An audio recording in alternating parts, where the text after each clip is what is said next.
So আমরা কে Docker নিয়ে কাজ করছি দেখি হাত তুলি। সো আমরা যখন ডকার বিল করি, সো ডকার বিলের সাইজ কিরকম হয় আপনাদের?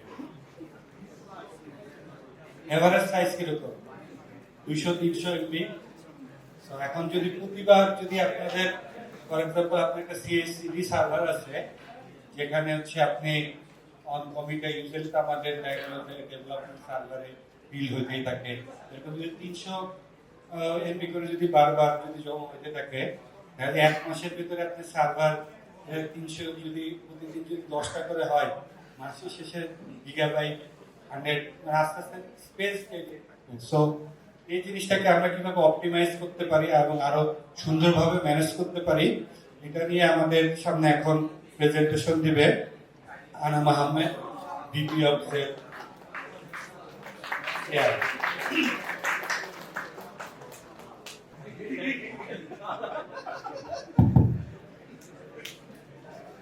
কেমন আছেন সবাই?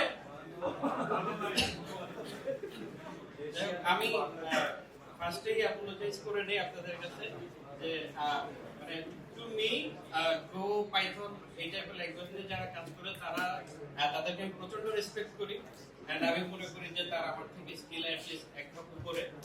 আমি মোটামুটি এইটাও শিওর যে আমি এখন যে জিনিস নিয়ে কথা বলবো এটা মোটামুটি আপনারা সবাই জানেন, তো নতুন ইনফরমেশন হয়তো তেমন কিছু নাই। বাট আমার মেইন উদ্দেশ্য হচ্ছে আপনাদের সাথে দেখা করা, আমার চেহারাটা দেখানো, প্লাস হচ্ছে তেলা মাথায় কিছু তেল দেওয়া।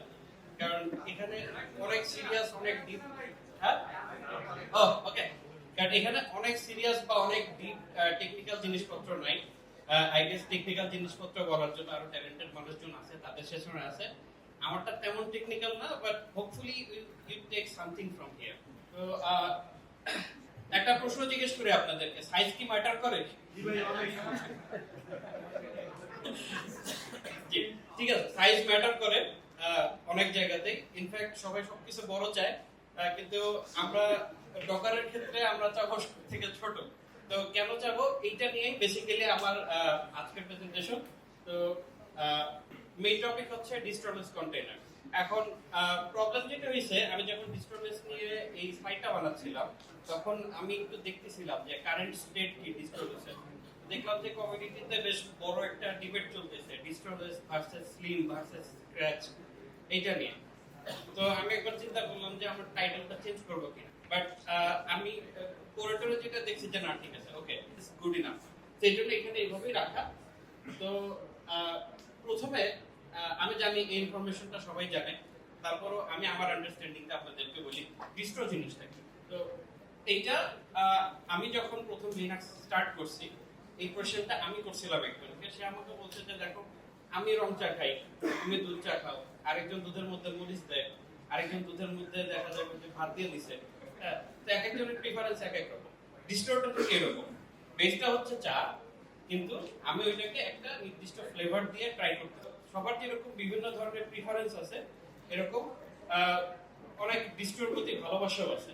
এটা আপনারা দেখবেন যারা আর্চ লিনাক্স ব্যবহার করেন, কারা আর্চ লিনাক্স ব্যবহার করেন একটা হাত তুলবেন। আমি জানি আপনারা প্রচন্ড প্রাউড। আমার পরিচিত একজন ছিল প্রোডাকশন আর্চ লিনাক্স ব্যবহার করতো, এবং একবার আমাদের সার্ভার ডাউন হয়ে গেছিল, সাথে সাথে তার ল্যাপটপটাও ডাউন হয়ে গেছে। তো তার আমার ম্যাক দিয়ে ফিক্স করতে হয়েছে। আর্চ লিনাক্স চমৎকার, I have huge respect and love for Arch, কিন্তু আমি পার্সোনালি ব্যবহার করি না। তো ব্যাপারটা হচ্ছে যে অনেক সময় হয় কি আমরা ডিস্ট্রোর প্রতি অনেক অনেক ভালোবাসা থাকে, এই ভালোবাসাটা আমাদের সার্ভার পর্যন্ত চলে যায়, বিল্ড তারপরে সার্ভার এগুলো জায়গায় চলে যায়। যেমন আমি যখন প্রথম সার্ভার নিয়ে কাজ শুরু করি, মানে অনেক আগে, তখন আমার সবসময় মনে হতো যে আমি সব জায়গায় বন্ধু পাই না কেন। আমার মনে হতো আমার সার্ভারে যদি বন্ধু থাকতো ভালো হইতো। আমার ইনফ্যাক্ট যখন ডকারের কাজ শুরু করি আমি সবসময় উবুন্টু বেসড ইমেজ খুঁজতাম। কারণটা কি, ওই যে ডিস্ট্রোর প্রতি ভালোবাসা, এই কারণে। এখন যখন আমি রিয়েলাইজ করলাম যে একটা উবুন্টু ইমেজ ডাউনলোড করতেই আমার প্রায় অনেক সময় লেগে যাচ্ছে, তখন আমি রিয়েলাইজ করলাম যে না ঠিক আছে, আমার এখন একটু ডিস্ট্রো হারানোর বেদনা সহ্য করতে হবে। আমি কি করলাম, উবুন্টু থেকে চলে গেছিলাম হচ্ছে আলপাইনে। সেটা অনেক আগেকার কাহিনী। বাট বিষয়টা হচ্ছে যে ফার্স্ট অফ অল আপনাদের মানে আমাদের সবারই প্রিফারেন্স আছে এবং ভালোবাসা আছে ডিস্টোর প্রতি, বাট আপনি যখন ডকার নিয়ে কাজ করবেন বা যেখানে সাইজ অনেক ম্যাটার করে সেখানে ডিস্টো হারানোর বেদনাটা সহ্য করতে হবে। তো সুবিধাটা কি, ডিস্টো যদি হারা যায় সেক্ষেত্রে তো সেক্ষেত্রে কি হবে, আপনার ডিস্টোর সাথে একটা প্যাকেজ ম্যানেজার আসে, হ্যাঁ, এবং আপনার অ্যাপ্লিকেশন যখন চলে প্যাকেজ ম্যানেজার কিন্তু কোনো কাজ করে না। তো প্যাকেজ ম্যানেজারটা প্রোডাকশনে আপনার কোনো দরকার নাই। আপনার অনেকগুলা ডিস্টো রিলেটেড লাইব্রেরি আসে, ডিস্টো রিলেটেড টুল আসে, এগুলো আপনার অ্যাপ্লিকেশন যখন রান করতেছে তখন কিন্তু দরকার নাই। তো এই যে আননেসেসারি জিনিসগুলো আপনি টানতেছেন, এটা আপনার সার্ভারে দিচ্ছে, আপনার ইমেজ রিপোজিটরি জায়গা খাচ্ছে, সময় বেশি লাগতেছে, স্টোরেজ বেশি লাগতেছে, এন্ড আলটিমেটলি ইঞ্জিনিয়ারিং এ time, storage, memory all equals to money. Okay, so আপনি যখনই চিন্তা করেন যে আপনার অ্যাপ্লিকেশন যদি দিনে 6 বার ডিপ্লয় হয়, আপনি 6টা ডকার ইমেজ তৈরি করতেছেন, সো আপনি যত বড় ডকার ইমেজ তৈরি করবেন, এক্সট্রা যে স্পেসটা আছে ওইটাকে 6 দিয়ে গুণ করেন। বড় অর্গানাইজেশনে দেখা যায় দিনে 100টা ডিপ্লয়মেন্ট হয়, সেটাকে 100 দিয়ে গুণ করেন। হ্যাঁ, তো এটা একটা প্রবলেম। এটা আমি ভিজুয়ালাইজ করছি যে যখন আপনার অ্যাপ্লিকেশন রান করে তখন আসলে ডিস্টো রিলেটেড জিনিসপত্রের কোনো কন্ট্রিবিউশন নেই, একেবারেই নাই, মানে জাস্ট চুপচাপ বসে আছে। তো তাইলে আমরা কি করতে পারি, আমরা ডিস্টোটাকে বের করে ফেলতে পারি। এখন মেইন কোশ্চেনটা হচ্ছে যে কেন? সব প্রোগ্রামিং ল্যাঙ্গুয়েজে আসলে এটা সম্ভব না, বাট গোতে খুব ভালোভাবে সম্ভব। কারণটা হচ্ছে কি, ফার্স্ট অফ অল গো হচ্ছে ইন্ডিপেন্ডেন্ট। তো ও যখন মানে বিল্ড হয়ে যায় তখন কিন্তু আর কিছু লাগে না, না কোনো রান টাইম লাগে, না কোনো কিছু লাগে। হ্যাঁ, ডিপেন্ড করে কিছু গো অ্যাপ্লিকেশন আছে, যেমন ধরুন আপনি একটা গো অ্যাপ্লিকেশন বানাইলেন যেটা এফএফএমপেগ ইউজ করে, আপনি তো ডেফিনেটলি ওই লাইব্রেরিটা আপনার অ্যাপ্লিকেশনের সাথে দিবেন না। তো এরকম কিছু নিশ কেস ছাড়া আপনি যখন মাইক্রো সার্ভিস বা এই টাইপের জিনিস বানাবেন, গো এর জন্য ডিস্টোনেস খুব পারফেক্ট একটা চয়েস। ওকে, তো স্পেশালি কোথায় ভালো, ধরেন আপনি ক্লাউডে একটা ছোট্ট মাইক্রো সার্ভিস ডিপ্লয় করেন, সেটার ক্ষেত্রে এটা খুবই ভালো একটা। অথবা ধরেন আপনি একটা ওয়ার্কার বানাইলেন, যে ওয়ার্কারটা শুধুমাত্র যে আমরা যে মেসেজ ব্রোকারের কথা বলতেছিলাম, মেসেজ ব্রোকারের যে ছোট ছোট ওয়ার্কার আছে, ওটা কি করলো, জাস্ট সিঙ্গেল পারপাস। তো এগুলোর ক্ষেত্রে আপনার সোর্স কোডের সাইজ আর আপনার ডকার কন্টেনারের সাইজ যদি সমান সমান হয়, তাহলে কিন্তু এটা এক্সট্রিমলি এফিশিয়েন্ট। তো আমার কাজ হচ্ছে সোর্স কোড আর ডকার কন্টেনারের সাইজটা সমান করা। গোর ক্ষেত্রে হয়তো আরো ছোট হবে, কারণ গো যেহেতু বাইনারিতে কম্পাইল করে।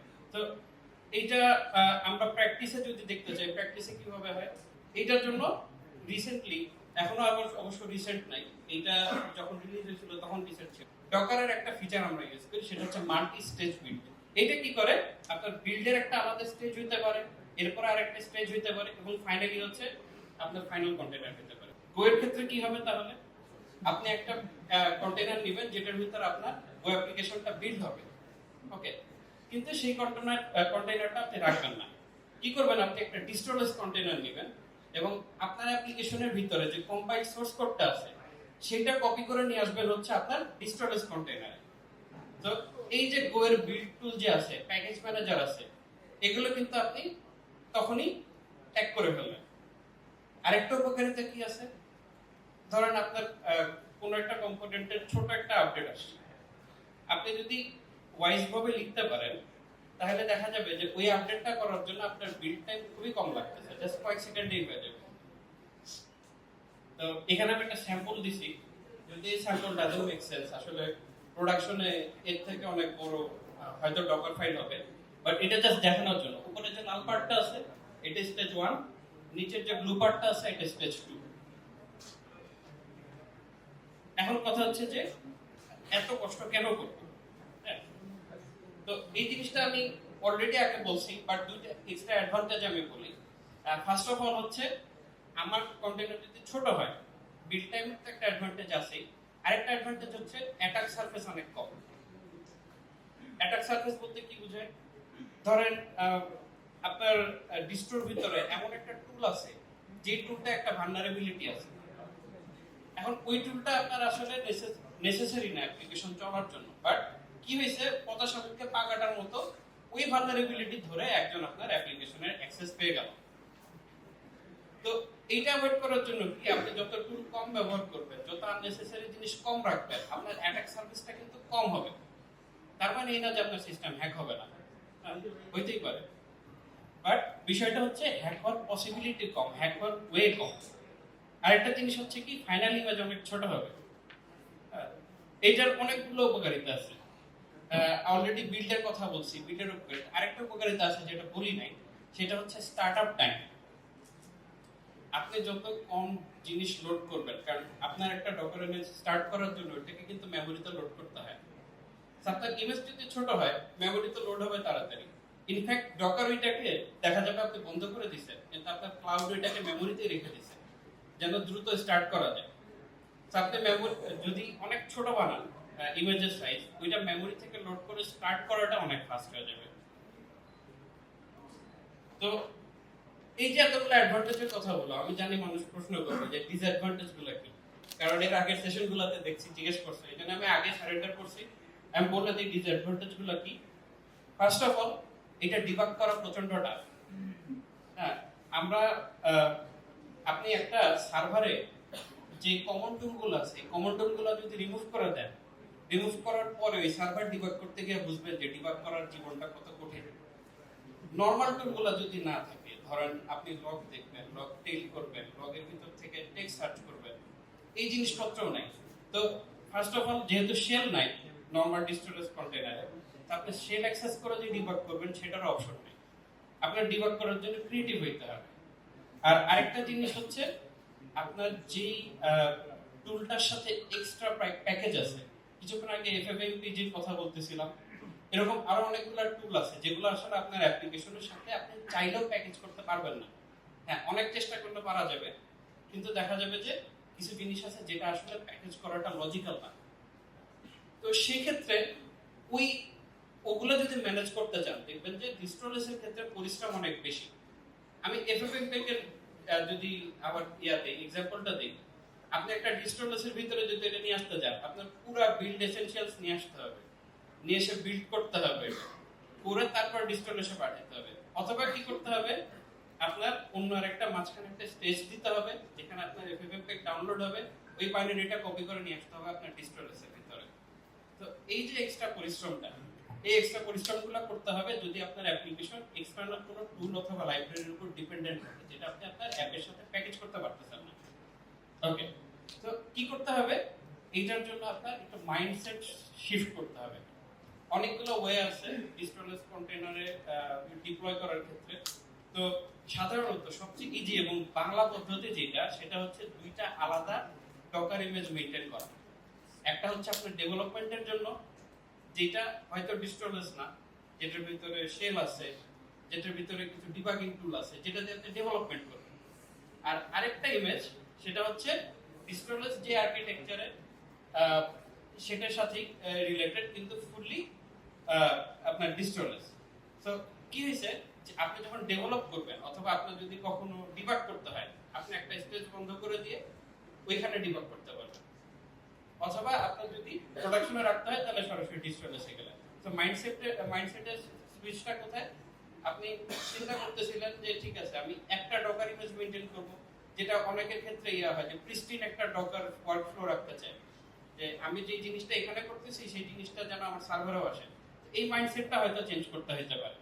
আর কি মাইন্ডসেট চেঞ্জ করতে হবে, সেটা হচ্ছে যে আপনি কোন জিনিস ডিস্ট্রোলেস দিয়ে ডকারাইজ করবেন সেটা আপনার চিন্তা করা লাগবে। অ্যাপ্লিকেশন হয়তো দেখা যাবে অনেক বড় মনোলিথ থেকে ছোট ছোট মাইক্রো সার্ভিসে কনভার্ট করে সেগুলো ডিস্ট্রোলেসে নিতে হবে।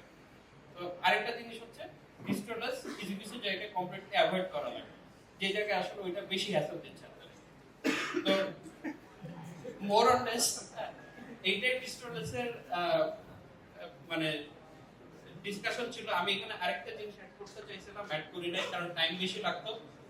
সেটা হচ্ছে ডিস্ট্রোলেস, স্লিম আর হচ্ছে স্ক্র্যাচার কম্পারিজন। তো এটা এমন অবস্থা হয়েছে কমিউনিটিতে, এটার ক্যাচালে অনেক জায়গায় অনেক সুন্দর আর্টিকেল আছে এবং ইউটিউবে অসংখ্য ভিডিও আছে, এই জন্য আমি অ্যাড করি নাই কারণ এটা ভ্যালু অ্যাড করতেছিল না। তো দ্যাটস ইট সো ফার। আমার কাছে যদি কারো প্রশ্ন থাকে প্রশ্ন করতে পারে। Thank you. হ্যালো আনন্দ ভাই, সো আমরা যখন একটা ইমেজ বিল্ড করি, ইমেজে তো মাল্টিপল লেয়ার থাকে। সো লেয়ারটাকে কেমনে অপটিমাইজ করা যায়? যখন আমার একটা ইমেজ আছে, ইমেজের 14টা লেয়ার আছে, সো যখন আমার লেয়ার বেশি হচ্ছে, ইমেজের সাইজ বেড়ে যাচ্ছে, সো এটাকে কেমনে অপটিমাইজ করা যেতে পারে? দেখেন ভাই, আমি ডকার এক্সপার্ট না, বাট আমি যেটা করি সেটা হচ্ছে কি, যেই জিনিসটা আমার সোর্স কোডের সাথে রিলেটেড না সেটা আমি উপরের লেয়ারগুলোতে রাখার চেষ্টা করি। ইভেন যদি একটা লেয়ারও হয়, আমি ওই কাজগুলো উপরে রাখার চেষ্টা করি। ফর এক্সাম্পল, আমি আমার সোর্স কোড কপি পরে করব, আমার ডিপেন্ডেন্সি ইনস্টল আগে করব, কারণ কি ওইটা আমার ডিরেক্টলি সোর্স কোডের সাথে রিলেটেড না। তখন কি হবে, ডকারের যে ক্যাশ সিস্টেম আছে ওইটা কিক ইন করবে। আমার যদি ডিপেন্ডেন্সি চেঞ্জ না হয়, তাহলে ওই অংশটা স্কিপ করে পরের অংশে যাবে। তো মানে আমি এক্সপার্ট না, আরো হয়তো ওই থাকতে পারে, বাট আমি যেটা চেষ্টা করি সেটা হচ্ছে আমার সোর্সের সাথে যেটা রিলেটেড না সেই জিনিসগুলো উপরের দিকে রাখা, আইদার উপরের লেয়ারে অথবা আমার এই সেম স্টেজে যদি হয় তাহলে ওই ডকারের যতগুলো স্টেপ আছে উপরের স্টেপগুলোতে রাখার চেষ্টা করি। ওকে, আরেকটা যেটা হচ্ছে, আমার যদি বেজ যে ইমেজটা আছে ওইখানে যদি হচ্ছে মাল্টিপল স্টেজ থাকে, মাল্টিপল লেয়ার থাকে, ওটাকে কেমনে মিনিমাইজ করা যেতে পারে? কারণ ওটা তো আগে থেকেই লেয়ার গুলো এক্সিস্ট করতেছে বেজ ইমেজে। এখন ভাই, বেজ ইমেজে যদি ওই লেয়ারগুলো আসলে দরকার হয় তাহলে খুবই টাফ। বাট আপনি এমন একটা বেজ ইমেজ চুজ করেন যেটা লেয়ার কম, অথবা অনেক ক্ষেত্রে মানুষ কি করে একটা বেজ ইমেজ বানায় নেয় নিজের কাজের জন্য। ধরেন যেটা মানে আমি আমার পার্সোনালি কিছু প্রজেক্টে করছি, ধরেন একটা কমান্ড পুরোটা রান করে একই সাথে, যেন সবগুলো একসাথে হয়ে যায়, অনেকগুলো ফাইল কপি করা, কনফিগারেশন জেনারেশন, তারপরে হচ্ছে আপনার ডিপেন্ডেন্সি ইনস্টলেশন, জাস্ট একটা লাইনের ভিতরে যেন ওইটা একটা লেয়ার হিসেবে কাউন্ট করে। তো এইভাবে যদি করে দেখা যায় যে আপনার বেজ ইমেজে এতগুলো লেয়ার দরকার নেই, তো আপনি এক লেয়ারে সবকিছু করে ফেললেন। আচ্ছা, আমার একটা কোশ্চেন ছিল, যেহেতু শেল নিয়ে প্রবলেম আছে, তাহলে ডিবাগিং বা ট্রাবল শুটিং এর ক্ষেত্রে আসলে অ্যাপ্রোচ গুলো কি হতে পারে? মানে কোনো সলিউশন আছে কিনা?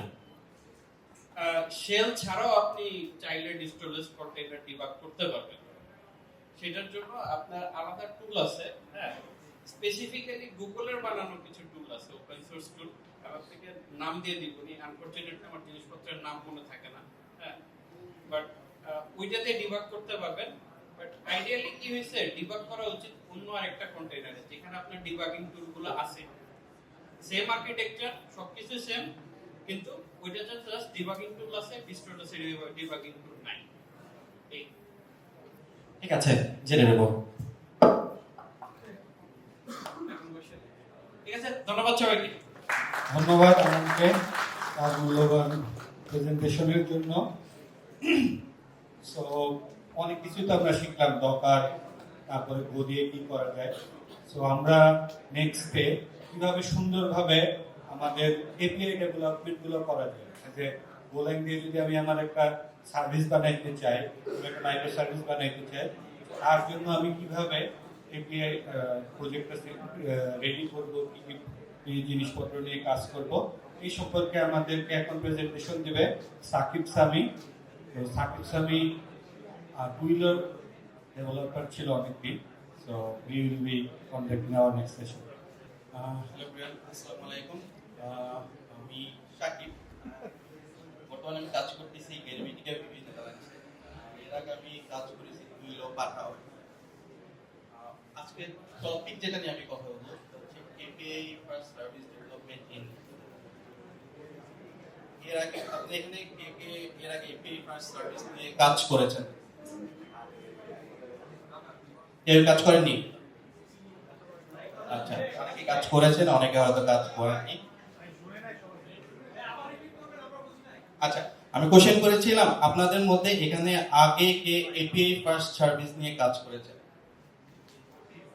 আচ্ছা, আমি আরেকটু ক্লিয়ার করি। হয়তো অনেকেই কাজ করেছেন, বা টার্মটা হয়তো ফ্যামিলিয়ার মনে হচ্ছে না। সো এপিআই ফার্স্ট সার্ভিস হচ্ছে আমরা ব্যাকএন্ডে যে কাজ করি।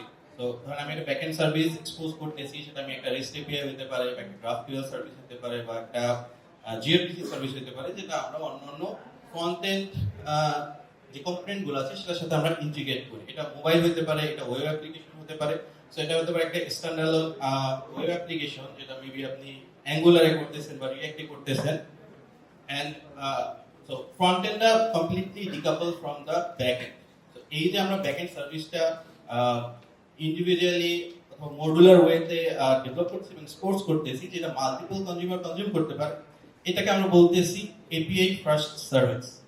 তো এখন বলেন কারা কারা অলরেডি এপিআই ফার্স্ট সার্ভিস নিয়ে কাজ করছেন? অনেকেই কাজ করছেন।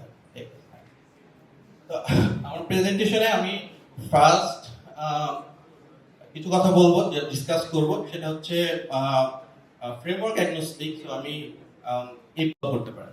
আচ্ছা, এপিআই ফার্স্ট সার্ভিস কি, আমি সেটা তো অলরেডি বলেই দিলাম, আপনারা সব বুঝছেন। এখানে যদি একটা ডেফিনেশন দেওয়া আছে, বা ডেফিনেশনে আমি না যাই,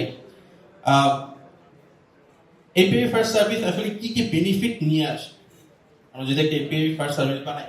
আর ধরেন আরো কয়েক বছর আগে, হয়তো 8 বছর 10 বছর আগে, আমি যখন ভার্সিটিতে এডমিট হই, তখনও কিন্তু এপিআই ফার্স্ট সার্ভিস বা একটা ব্যাকএন্ড সার্ভিস যেটা শুধু এপিআই এক্সপোজ করতেছে, এই জিনিসটা কিন্তু তত বেশি প্রচলন ছিল না। মোস্টলি আমরা কি ওয়েব অ্যাপ্লিকেশন বানাতাম যেখানে আপনার ফ্রন্ট এন্ড ব্যাকএন্ড আসলে কাপল। ঠিক আছে, আমরা তো কোনো একটা ওয়েবসাইটে যাচ্ছি, ফর এক্সাম্পল এখানে কে কে শপিফাই ইউজ করছে?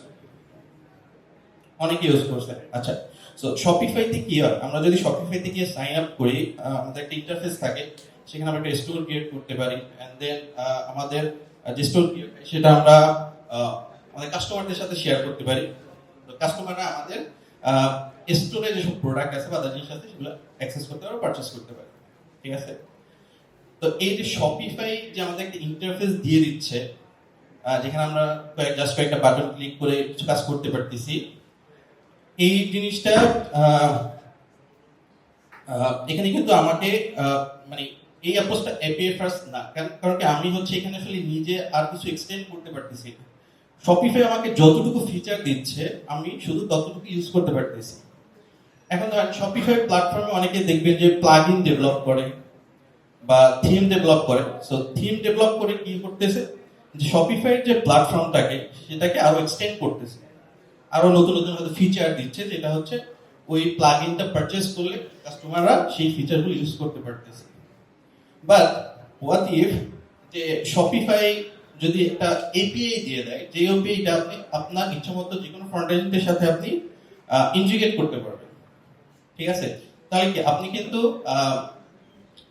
এপিআইটা আপনার পছন্দের যে কোনো ফ্রেমওয়ার্কের সাথে আপনি ইন্টিগ্রেট করে নিতে পারতেন। ফর এক্সাম্পল এটা আপনি হয়তো আপনি রিঅ্যাক্ট খুব পছন্দ করেন, তো আপনি চাইলে এপিআই থাকে, এপিআইটা আপনি রিঅ্যাক্টের সাথে ইন্টিগ্রেট করে নিতে পারতেছেন। আবার এমন হতে পারে যে আপনি অ্যাঙ্গুলারে কাজ করেন, যে আপনি রিঅ্যাক্ট পছন্দ করেন না, আমি অ্যাঙ্গুলার পছন্দ করি। সো আপনি কি করতে পারতেন, আপনি আপনার পছন্দের ফ্রেমওয়ার্ক আছে সেটার সাথে আপনি ইন্টিগ্রেট করে নিতে পারতেন। যদিও এখন শপিফাই এপিআই সাপোর্ট দেয়, সো আপনি এপিআই নিয়ে আপনি আপনার যে কোনো সার্ভিসের সাথে আপনি ইন্টিগ্রেট করে বিভিন্ন ফিচার বা যেগুলো জিনিস লিমিটেশন আছে শপিফাইতে, সেগুলো আপনি ইমপ্লিমেন্ট করে দিতে পারবেন।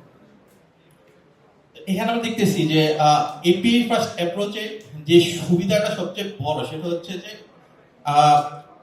রিউজেবিলিটি বা কম্প্যাটিবিলিটি। তো আমার যদি এপিআই আমি এক্সপোজ করি, আমি ধরেন একটা SaaS সার্ভিস দিচ্ছি, তো এই SaaS সার্ভিসে আমি এমন হতে পারে যে আমি SaaS সার্ভিসে আমি শুধু একটা ইন্টারফেস দিচ্ছি, তো সেই ক্ষেত্রে কিন্তু আমি যতটুকু ফিচার দিচ্ছি আমার কাস্টমার ততটুকুর মধ্যে লিমিটেড। বাট যদি হয় যে আমি হচ্ছে এপিআই এক্সপোজ করতেছি, সেক্ষেত্রে কিন্তু কাস্টমার তার নিজের দরকার অনুযায়ী সে বিভিন্ন ফিচার ইমপ্লিমেন্ট করে নিতে পারতেছে। তো এটা হচ্ছে আমি বললাম যে যদি আমার যারা ইউজার তারা যদি হচ্ছে যে আমার পাবলিক ইউজার হয় বা আমার যদি পাবলিক ফেসিং সার্ভিস হয়, সেই ক্ষেত্রে এখন হতে পারে যে আমার এই সার্ভিসটা আসলে আমি ইন্টারনাল টিমের কাছে এক্সপোজ করতেছি। ফর এক্সাম্পল লেটস সে পাঠাতে কাজ করেছি, সো পাঠাতে আমাদের ফ্রন্ট এন্ড টিম থাকে, ব্যাক এন্ড টিম থাকে। সো ব্যাক এন্ড টিম ফিচারগুলো ইমপ্লিমেন্ট করে, সেই ফিচারগুলো পরে কি হয় ফ্রন্ট এন্ড টিম তাদের সাথে ইন্টিগ্রেট করে নেয়। সেটা ফ্রন্ট এন্ড ওয়েব অ্যাপ্লিকেশন হতে পারে, কিছু কিছু ওয়েব অ্যাপ্লিকেশন আছে, মোবাইল অ্যাপ্লিকেশনও আছে। ঠিক আছে, তো এখন এপিআই ফার্স্ট অ্যাপ্রোচে আরেকটা জিনিস হচ্ছে যে এপিআই কনসিস্টেন্সি মেনটেন, সেটা কি রকমের? ফর এক্সাম্পল দেখা গেলো আমি ব্যাকএন্ড টিমে কাজ করতেছি, তা আমি সুন্দর করে ব্যাকএন্ড সার্ভিস ইমপ্লিমেন্ট করে ফ্রন্ট এন্ডের কাছে গেলাম, গিয়ে বললাম যে ভাই আমাদের এপিআই আপনারা ইন্টিগ্রেট করেন। তো ফর এক্সাম্পল ধরেন যে আমি আমার এপিতে টাইম এক্সপোজ করতেছি, কিন্তু টাইমের যে ফরম্যাটটা সেটা ফ্রন্ট এন্ড টিম বলতেছে যে না আমি তো এভাবে টাইম এক্সপেক্ট করি না, আমি অন্য একটা ফরম্যাট এক্সপেক্ট করি, তো তোমার এই ফরম্যাটে দিতে হবে। এরকমের ডিসএগ্রিমেন্টে ফেস করছেন কারা কারা? অনেকেই ফেস করছে।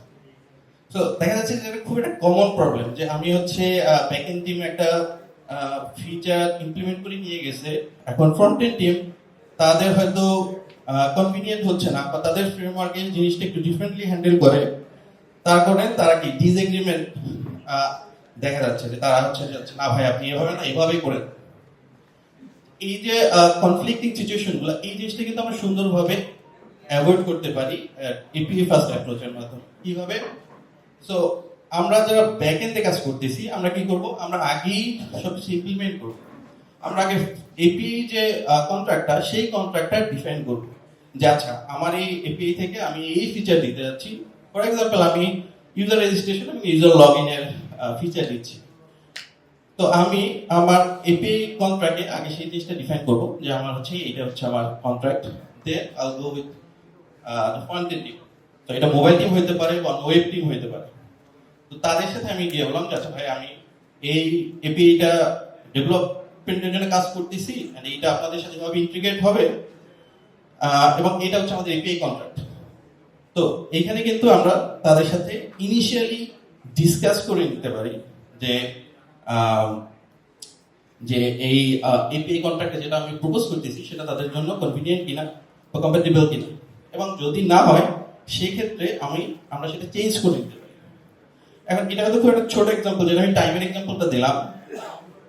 নাও জাস্ট ইমাজিন যে আমি হয়তো একটা সার্ভিস ডেভেলপ করছি, এখন আমি হয়তো লেটস সে এসকিউএল ডেটাবেজও হতে পারে, নো এসকিউএল ডেটাবেজও হতে পারে।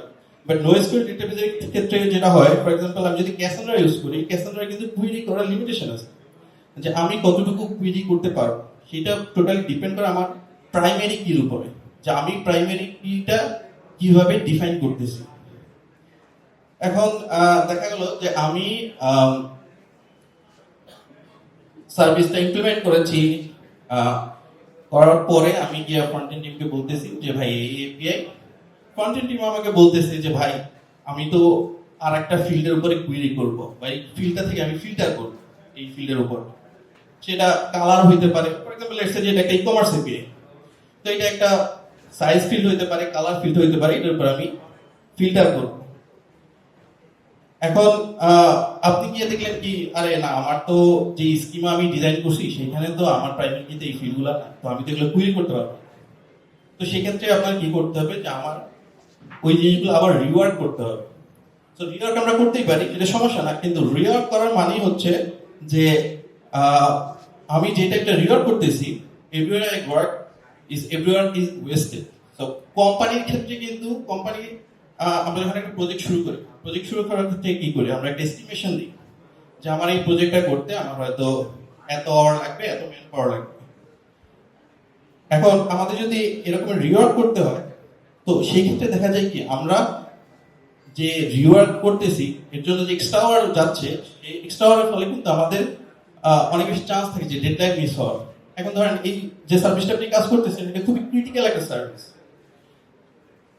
যেমন ধরেন আমি ওয়ান অফ মাই কোম্পানি, আমরা হচ্ছে গ্লোবালি সার্ভিস দিতাম। তো আমাদের হচ্ছে সিঙ্গাপুর মার্কেটের জন্য আমাদের কিছু কমপ্লায়েন্সের রিকোয়ারমেন্ট, আমাদের এই কমপ্লায়েন্স গুলো মিট করতে হবে যদি, এবং উইথ স্পেসিফিক ডেডলাইন।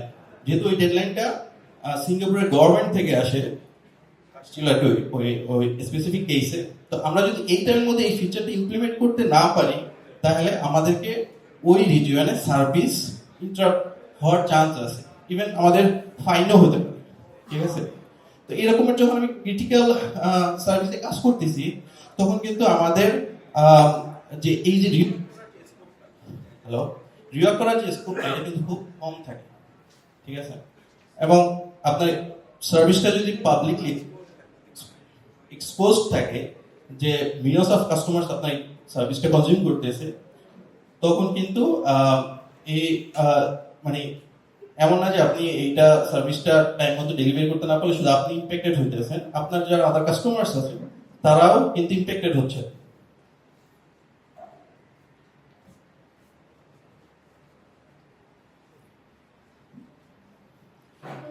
তো এপিআই ফার্স্ট অ্যাপ্রোচ যদি আমরা নেই, সেক্ষেত্রে কিন্তু আমরা এই টাইপের যে কনফ্লিক্টিং সিচুয়েশনগুলো আছে এগুলো আমরা ইজিলি অ্যাভয়েড করতে পারি। ঠিক আছে, এবার হচ্ছে আরেকটা বেনিফিট যেটা নিয়ে আসে সেটা হচ্ছে যে আমরা একদম ফার্স্টের প্রেজেন্টেশন দেখতেছিলাম যে আমরা ওয়ার্মওয়ার্ক দিয়ে টেস্ট কন্টেন্ট দিয়ে আমরা ইন্টিগ্রেশন টেস্ট লিখতেছি সার্ভিসের স্টেবিলিটি ইনশিওর করার জন্য। তো যদি এপি ফার্স্ট অ্যাপ্রোচ ফলো করি, সেক্ষেত্রে কিন্তু আমাদের সার্ভিসটা এক্সপোজ করার আগে ইন্টারনালি ধরেন আমি এক্সপোজ করতেছি, ফর এক্সাম্পল যে এটা মোবাইল টিম কনজিউম করতেছে, আমি ইন্টারনালি এক্সপোজ করতেছি, সেক্ষেত্রে কিন্তু আমার সার্ভিসটা ফুল ইমপ্লিমেন্ট করতে হবে নট নেসেসারি। আমি যেটা করতে পারি যে আমার যদি এপিআই কন্ট্রাক্ট রেডি থাকে, আমি সেটার এগেনস্টে কিন্তু মক করতে পারি, এবং মক করার মাধ্যমে আমি এই সার্ভিসটা এক্সপোজ করে দিতে পারি। তো আমি যখন ডেভেলপমেন্ট করতেছি, প্যারালালি কিন্তু আমার যে ফ্রন্ট এন্ড টিমগুলো আছে বা কনজিউমার যারা আছে তারা কিন্তু ইমিডিয়েটলি ইন্টিগ্রেশন শুরু করে দিতে পারে। তো যদি এমন হয় যে ফর এক্সাম্পল যে আমরা ইনহাউস টিম, আমরা একটা সার্ভিস নিয়ে যাচ্ছি, এখন আমার ফ্রন্ট এন্ড টিমও হায়ার হয়ে গেছে, আমার ব্যাক এন্ড টিমও হায়ার হয়ে গেছে, এখন আমার ব্যাক এন্ড টিম হচ্ছে আপনার সার্ভিস ইমপ্লিমেন্ট করতেছে, এই টাইমে আমার ফ্রন্ট এন্ড টিম কি করবে? তো ফ্রন্ট এন্ড টিম কি ওয়েট করবে যে আমার ব্যাক এন্ড টিমের সার্ভিস ইমপ্লিমেন্ট শেষ হয়ে যাবে, তারপরে হচ্ছে কি আমার ফ্রন্ট এন্ড টিম কাজ শুরু করবে? তাহলে কিন্তু আমার একটা সার্ভিস আমার যদি ডিপ্লয় করতে 3 মাস লাগে, তো 3 মাস কিন্তু আমার ব্যাক এন্ডে লাগতেছে, আবার ধরলাম যে আরো 2 মাস বা 3 মাস আমার ফ্রন্ট এন্ডে লাগতেছে। তো যে সার্ভিসটা আমি 3 মাসে আমি প্রোডাকশন নিয়ে যেতে পারতাম, সেটা আমার 6 মাস টাইম লাগতেছে। বাট আমি যদি এটা করি যে আমার এপিআই কন্ট্রাক্ট যেহেতু রেডি, আমি যদি মক সার্ভার প্রিপেয়ার করে দেই, যেটার জন্য আমার খুবই শর্ট টাইমে করতে পারি এবং আমার এত রিসোর্স ইন্টেন্সিভ না, তো সেক্ষেত্রে কিন্তু আমি ইমিডিয়েটলি সার্ভিসটা এক্সপ্রেস করে দিতে পারতেছি, এবং যে ফ্রন্ট এন্ড টিম তারা কিন্তু আমার সাথে প্যারালালি কাজ করতে পারতেছে। ঠিক আছে, প্যারালালি কাজ করতে পারতেছে বলতেছে তারা যে আমরা যখনই ফিচারগুলো ইমপ্লিমেন্ট করতেছি, তারা কিন্তু তাদের দিক থেকে অলরেডি ইমপ্লিমেন্টেশন শুরু করে দিতে পারতেছে। যার কারণে কি হচ্ছে যে আমাদের যে ডেভেলপমেন্টের যে ডেভেলপমেন্ট টাইমটা কিন্তু অনেক ফাস্টার হচ্ছে।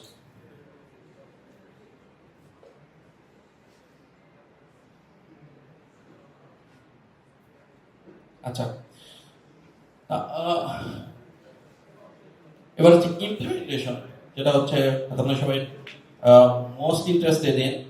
তো ইমপ্লিমেন্টেশনের জন্য আমি যেগুলো টুল ইউজ করতেছি সেগুলো এখানে দেওয়া আছে, আপনারা পরে এক্সপ্লোর করতে চাই এক্সপ্লোর করতে পারবেন। তো আমি ফাইবার ফ্রেমওয়ার্ক ইউজ করতেছি, এটা খুবই ওয়েল নন এবং পপুলার একটা ফ্রেমওয়ার্ক এর জন্য। হুমা নামে একটা ফ্রেমওয়ার্ক আছে যেটা আমি ইউজ করব আপনার ডকুমেন্টেশন জেনারেট করার জন্য। আপনারা চাইলে অন্য কোনো টুলিং ইউজ করতে পারেন, like Swagger and other tooling. আর আমি যে এপিআই ইমপ্লিমেন্ট করব সেটা open API spec convention maintain করে ইমপ্লিমেন্ট করা হবে। এন্ড লাস্টে আমরা দেখব যে আমরা এসপেক্ট থেকে কিভাবে ইজিলি ক্লায়েন্ট জেনারেট করতে পারি এবং সেই ক্লায়েন্টগুলো আমাদের যারা কনজিউমার তারা ইজিলি ইউজ করতে পারে।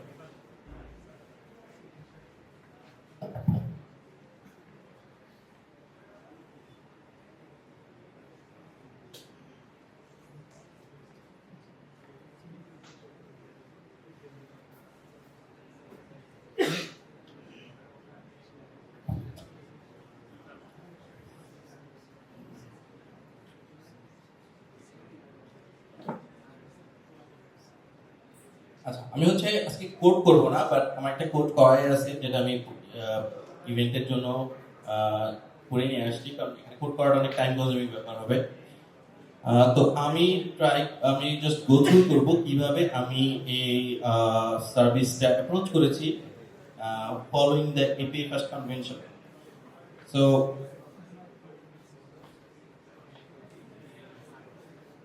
খুবই বেসিক যে এক্সিকিউশনটা শুরু হচ্ছে মেইন ফাইল থেকে, এন্ড দেন আমি হচ্ছে একটা কমান্ড প্যাকেজ আছে, কমান্ড প্যাকেজে আমি হচ্ছে ডিফারেন্ট টাইপের কমান্ড এক্সিকিউট করতে পারি। তো কেন আমি কমান্ড প্যাকেজটা ইউজ করতেছি এবং কেন ডিফারেন্ট প্যাকেজ? সো এমন হতে পারে যে আমি একটা সার্ভিস ডেভেলপ করতেছি, এখন এই সার্ভিসটা ডেভেলপ করার সময় আমার সেম অ্যাপ্লিকেশনে মাল্টিপল কমান্ডে মাল্টিপল ডিফারেন্ট কাজ করবে। ফর এক্সাম্পল আমি হচ্ছে চাই যে এপিআই কমান্ড এক্সিকিউট করবো, এসটিপি সার্ভিসটা রান করবে, বাট আমি চাচ্ছি যে ডেটাবেস মাইগ্রেশনটা রান করবে। সো সেই ক্ষেত্রে আমি একটা ডিফারেন্ট কমান্ড এখানে অ্যাড করতে পারি। অ্যাড করার ক্ষেত্রে কি হবে, সেই কমান্ডটা শুধুমাত্র ডেটাবেস মাইগ্রেশনে যে কাজটা আছে সেই কাজটাই করবে। তো এর সাথে যদি আরো ডিফারেন্ট কেস থাকে সেক্ষেত্রে আমি ডিফারেন্ট কমান্ড ইউজ করতে পারি। এন্ড এখানে আমি হচ্ছে ফাইবার ইউজ করে একটা জেস্ট এপিআই রান করতেছি, এন্ড এখানে আমাদের যে এইচটিটিপি হ্যান্ডেলার গুলো সেগুলো আছে হ্যান্ডেলার প্যাকেজের ভিতরে। এখানে আমি সাব প্যাকেজিং ইউজ করছি based on the use case. So এখানে আমি একটা ছোট এক্সাম্পল দেখাবো যেটা ইউজার রেজিস্টার।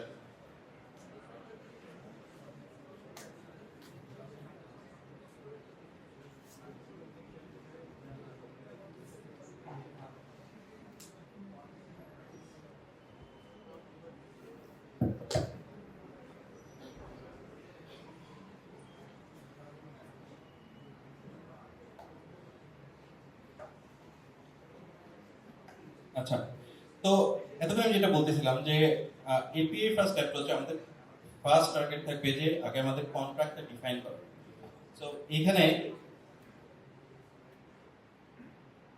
আমি রাউটার হিসেবে ফাইবার ইউজ করলেও ডকুমেন্টেশন জেনারেট করার জন্য আমি যেটা বলেছিলাম যে হুমা ইউজ করতেছি। সো এটা হচ্ছে হুমার কনভেনশন, কিভাবে আমি হুমাতে ডিফাইন করতে পারি যে এই পয়েন্টটার জন্য আমার ডকুমেন্টেশনটা কি হবে। এন্ড সেখানে আমি কিছু প্যারামিটার পাস করতে হয়। ফর এক্সাম্পল লাইক অপারেশন আইডিটা কি হবে। অপারেশন আইডিটা আসলে জাস্ট ইন্টারনাল ইউজের জন্য, যে হুমা এভাবে আর কি আইডেন্টিফাই করে, যে ইউনিকলি আইডেন্টিফাই করে একটা অপারেশন। এন্ড দেন আমার এটার মেথডটা কি হবে, আমার পাথটা কি হবে, এন্ড সামারি এখানে আমরা আরো এডিশনাল জিনিসপত্র দিতে পারি, এন্ড ডেসক্রিপশন। এন্ড পয়েন্টগুলো আমরা গ্রুপিং করতে পারি ট্যাগ দিয়ে। এরপর হচ্ছে যে আমার রেসপন্স গুলো আমি এখানে ডিফাইন করে দিতে পারি যে আমার কোন স্ট্যাটাস কোড কি রেসপন্স আমি সার্ভ করব।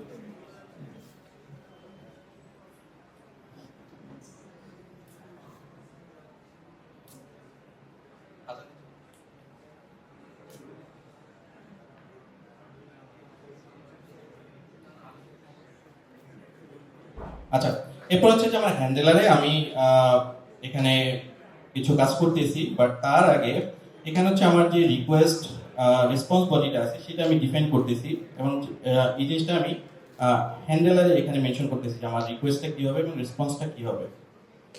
আমি যদি রিকোয়েস্টে যাই সেখানে আমি প্যারামিটারগুলো মেনশন করতেছি যে আমার প্যারামিটারগুলো কি হবে। সাথে আমার যে ভ্যালিডেশনের কাজ সেই ভ্যালিডেশনের কাজটা কিন্তু হুমা করে দিচ্ছে। কিভাবে, আমি এখানে ট্যাগ ইউজ করে মেনশন করে দিতে পারি যে আসলে কোন ফিল্ডটা রিকোয়ার্ড, কোন ফিল্ডটার ফরম্যাট কি হবে, লেন্থ কি হবে, এটসেট্রা এটসেট্রা। এন্ড নাও আমি যদি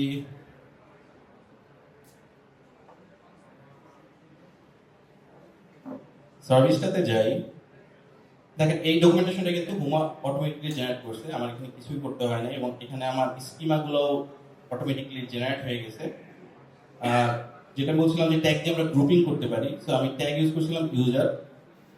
তো ইউজার গ্রুপের মধ্যে হচ্ছে আমার এন্ড পয়েন্ট আমরা ইমপ্লিমেন্ট করেছি রেজিস্টার এন্ড ইউজার।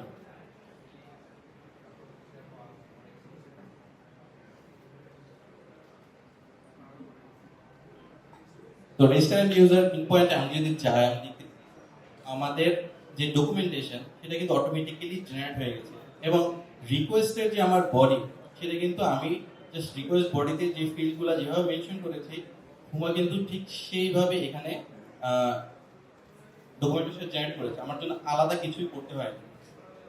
তো যেখানে এখানে যে বেনিফিট যেটা হচ্ছে যে আমি ডকুমেন্টেশন জেনারেট করতেছি এবং আমার কিন্তু তেমন কোনো কাজই করতে হচ্ছে না।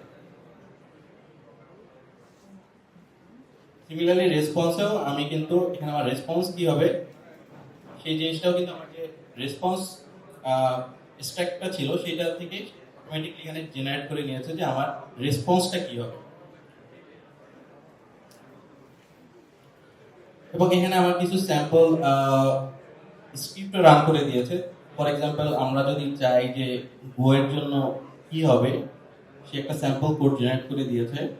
সো এই কোডটা নিয়ে কিন্তু আমি ডাইরেক্টলি ইউজ করতে পারতেছি।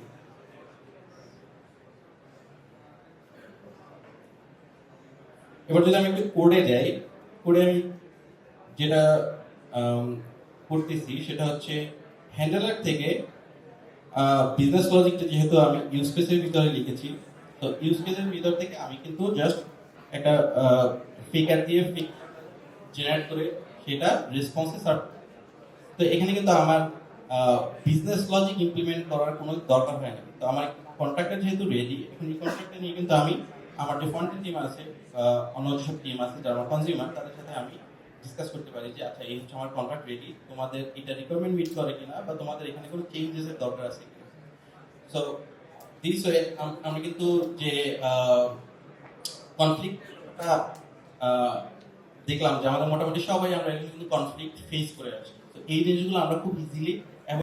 তো আমার আসলে প্রেজেন্টেশনের প্ল্যান ছিল না, তো খুবই ছোট একটা জিনিস নিয়ে আলোচনা করব।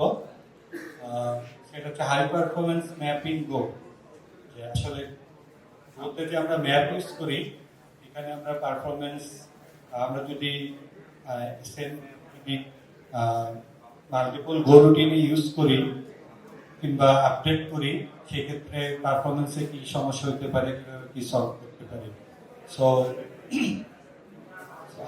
একই মানে ম্যাপ যদি আমরা মাল্টিপল ইউজ করি, সেক্ষেত্রে হাই পারফরমেন্সের জন্য কি ম্যাপ ইউজ করেন, কে কি ইউজ করেন, আর কোনো আইডিয়া আছে? নর্মাল ম্যাপ ইউজ করেন নাকি অন্য কোনো ম্যাপ ইউজ করেন? ওকে, আমি আসলে কথা বলবো এই দুইটা জিনিস নিয়ে, একটা হচ্ছে সিঙ্ক প্যাকেজের যে ম্যাপ আর মিউটেক্স, দুইটা নিয়ে দুইটা আসলে কিভাবে কি কাজ করে, কখন ইউজ করবে, এটা নিয়ে কথা বলবো। সো সিঙ্ক ম্যাপ এটা আসলে গোরের যে প্যাকেজ, এটা মেনলি হচ্ছে রিড অনলি যেসব ম্যাপগুলো রিড হেভি, এর পারফরমেন্স ক্যাশিং এই পারপাসে ইউজ করা হয়েছে। সো এর পারফরমেন্স অনেক ভালো। আর সেকেন্ড হচ্ছে যে মিউটেক্স ইউজ করে আমরা নর্মাল ম্যাপকে রিড রাইটে হেভি করতে পারি। সো আমরা যদি একটা এক্সাম্পল দেখি যে রিড, যেটা আমার read time, high read time এবং লো রাইট পারফরমেন্স কিছু হয়, আমরা যদি একটা সিঙ্ক ম্যাপ নিয়ে একটা ভেরিয়েবল যদি একটা কি স্টোর করে এবং লোড করি, সো এটা read performance is a blizzard high, but এর হচ্ছে যদি মাল্টিপল রাইট হয় একই সাথে, সেক্ষেত্রে পারফরমেন্স কিছুটা ডিগ্রেড করে। সো এই কেসেসে ম্যাপের জন্য আমরা মিউটেক্স ইউজ করতে পারি, RW মিউটেক্স। সো এই কেসে আমরা মিউটেক্স দিয়ে লক করে আপডেট করে প্লাস হচ্ছে আনলক করে দিলে পরে কাজ করবে। এটা আগেরটা থেকে পারফরমেন্স ব্যালেন্স পারফরমেন্স, রিডে একটু স্লো হতে পারে, বাট রাইটে নর্মাল সিঙ্ক ম্যাপ থেকে ভালো পারফরমেন্স। ওকে, সো আমি আসলে মেনলি কথা বলতে আসছিলাম এটা নিয়ে। আমাদের one of the sponsor Technonext, so I am one of the engineer from them. So আমরা আসলে গুড নাম্বার অফ পিপল, আমরা যদি বলি যে আমরা আসলে ইউএস বাংলা গ্রুপের একটা প্রতিষ্ঠান, যারা ইউএস বাংলা গ্রুপের multiple service like airlines, US Bangla airlines, Air Astra, তারপর ফুডি, টাটা, বিভিন্ন ধরনের এক্সাইটমেন্ট প্রজেক্ট নিয়ে কাজ করতেছি। So we are hiring many Golang programmer 15, এবং আমি আমার নিজের টিমেও 4 জন গোল্যান্ড ডেভেলপার খুঁজতেছি। So encourage you to apply all এই জায়গায়। সো আর আমরা হচ্ছে মেনলি রাস্ট বাদে সব টেকনোলজি নিয়েই কাজকাম করা হয় কোম্পানিতে। সো আদার বিভিন্ন ভার্টিক্যালে আছে। তো আপনারা লিঙ্কডিনে আমাদের ইয়েতে দেখে কিংবা কিউআর কোড স্ক্যান করে অপরচুনিটিসগুলো দেখে নিতে পারেন। Okay, thank you. So second part হচ্ছে যে আমরা যে গো প্রজেক্ট করলাম, বিভিন্ন ওতে কাজ করলাম, সো কে কোথায় ডেপ্লয়মেন্ট করেন গো? AWS, GCP কোথায় বেশি অ্যাজুর ইউজ করা হয়? AWS কতজন ইউজ করে? 1/3। GCP? ওকে, সো এখন হচ্ছে কুবারনেটিক্সে আমরা গোকে কিভাবে ম্যানেজ করব এই সম্পর্কে আমাদের এখন প্রেজেন্টেশন দিতে আসবে শাহিন মাহমুদ ভাই। আমাদের এখন কুবারনেটিক্স সম্পর্কে আলোচনা করতে আসবে। হ্যালো, সো আমাদের একটা এক্সাইটমেন্ট গিফট আছে আমাদের ইভেন্ট শেষে। সো আমাদের মনির ভাই এটা দিবে, তো আপনারা সবাই থাকবেন, কন্ট্রিবিউট করতে পারছি। আমি ইউজুয়ালি হচ্ছে গো, কুবারনেটিস, টেরাফর্ম, আর্গো সিডি এই ধরনের জিনিসটা ডে লাইফে আমার অফিসে কাজ করি। এখানে কুবারনেটিস নিয়ে কাজ করছেন, ডেপ্লয় করছেন কে আছেন? সাইরাস ভাই আছে, দেখতে পাচ্ছি সাইরাস ভাই। আচ্ছা, যারা যারা কুবারনেটিস নিয়ে কাজ করে নাই তাদের জন্য একটু ছোট্ট কাহিনী করে যদি আমি বলতে চাই কুবারনেটিস জিনিসটা কি। যদি আমরা একটা ছোট্ট একটা উদাহরণ চিন্তা করি, আমাদের কাছে একটা ফাইল আছে, আমাদের কাজ হচ্ছে ফাইলটাতে যখনই 100 লাইনের বেশি রাইট হবে তখন হচ্ছে আমরা প্রথম দিককার লাইনগুলো হচ্ছে রিমুভ করে সবসময় ফাইলটাতে হচ্ছে 100 লাইন টেক্সট রাখবো। এখন এই কাজটা যদি আমরা ম্যানুয়ালি করতে চাইতাম, একটা হিউম্যান অপারেটর দিয়ে করতে চাইতাম, যেটা হয়তো যদি মাঝরাতেও কোনোভাবে যদি আমাদের ফাইলটাতে 100 বেশি লাইন হয়ে যেত, ওই রাত্রেবেলায় হিউম্যান অপারেটর দিয়ে ওই ফাইলটা হচ্ছে প্রথম দিকে কতগুলো লাইন ক্লিন করে তারপরে আবার হচ্ছে স্টোর করা হবে। এখন এই কাজটা যদি আমরা অটোমেটিকলি করতে চাইতাম তাহলে কি করা যেত? আমরা একটা ফর লুপ চালাতে পারতাম, যেটা কিছুক্ষণ পর পরই হচ্ছে ফাইলটাকে ওপেন করে, ফাইল কতগুলো লাইন আছে কাউন্ট করে, 100 বেশি হলেই সে আগের লাইনগুলো রিমুভ করে ফেলে এবং ফাইলটাকে আবার আপডেট করে ফেলে। তো এইটাই হচ্ছে কুবারনেটিসের এসেন্স। কুবারনেটিস হচ্ছে মেক শিওর করার চেষ্টা করে যে আপনি যখন কুবারনেটিসের কাছে একটা ডিজায়ার্ড স্টেট হচ্ছে ডিফাইন করে দিবেন, সে হচ্ছে সবসময় সেই ডিজায়ার্ড স্টেট এবং রিয়েল লাইফে রিয়েল ওয়ার্ল্ডের যে স্টেটটা আছে সেটা অবজার্ভ করে, কম্পেয়ার করে এবং চেষ্টা করে হচ্ছে রিয়েল লাইফের যে স্টেটটা আছে সেটা যেন ডিজায়ার্ড স্টেটের সাথে ম্যাচ করে।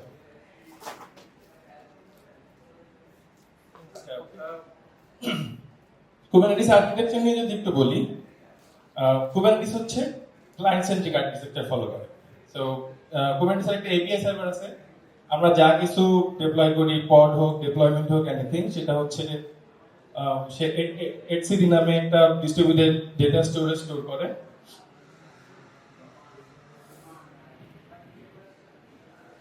আচ্ছা, সো এপিআই সার্ভারটা আমরা নরমাল ইউজাররা বা অ্যাডমিনিস্ট্রেশনরা কুবারনেটিসের সাথে যে কোনো ধরনের ইন্টারাকশন করি সেটা হচ্ছে এপিআই সার্ভারের থ্রু। এপিআই সার্ভারটা হচ্ছে জাস্ট ব্যাকএন্ড এপিআই সার্ভারের মতো। এটার কাজ একটাই, সে হচ্ছে কোনো কিছু স্টোর করা, এডিট করা, আপডেট করা, ডিলিট করার সময় ভ্যালিডেট করে এবং সেটাকে হচ্ছে ডেটা স্টোরে স্টোর করে। আচ্ছা, কোনো একটা কিছু যখন ডেটা স্টোরে স্টোর করা হয় বা আপডেট করা হয়, ডিলিট করা হয়, লেটস সে ফর এক্সাম্পল আমরা একটা পড ক্রিয়েট করলাম, তো কুবারনেটিস এপিআই সার্ভার যেটা করে পডটাকে হচ্ছে সে পডের যে ডেফিনেশনটা আছে রিসোর্সটাকে হচ্ছে etcd-তে স্টোর করে। তখন কুবারনেটিসের আরেকটা ইম্পর্টেন্ট কম্পোনেন্ট হচ্ছে শিডিউলার। সে যেটা করে সে হচ্ছে ওই পডের ডেফিনেশনটাকে চিন্তা করে এখন এটাকে কোন নোডে হচ্ছে ডিপ্লয় করা যাবে। সে অনেক ধরনের অ্যালগরিদম আছে, বেস্ট ফিটের যে নোডটা আছে সেই নোডটাকে সিলেক্ট করে সে অ্যাকচুয়ালি ডিপ্লয় করে না, সে যেটা করে সে আবার হচ্ছে রিসোর্সটাকে আপডেট করে আবার etcd-তে হচ্ছে স্টোর করে।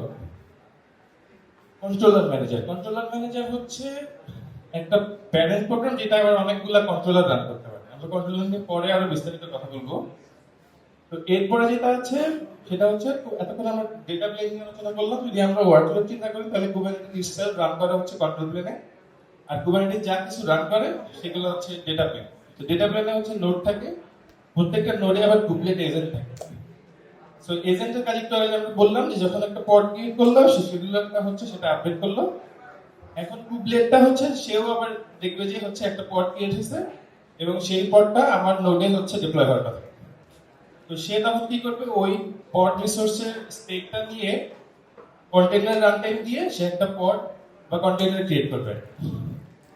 আর কুব প্রক্সি নিয়ে খুব বেশি কথা বলবো না, এটা হচ্ছে নেটওয়ার্কিং, লোড ব্যালেন্সিং, আমরা কুবারনেটিস সার্ভিসে যে নেটওয়ার্কিং করতে পারি সেটা হচ্ছে কুব প্রক্সি এটা হ্যান্ডেল করে।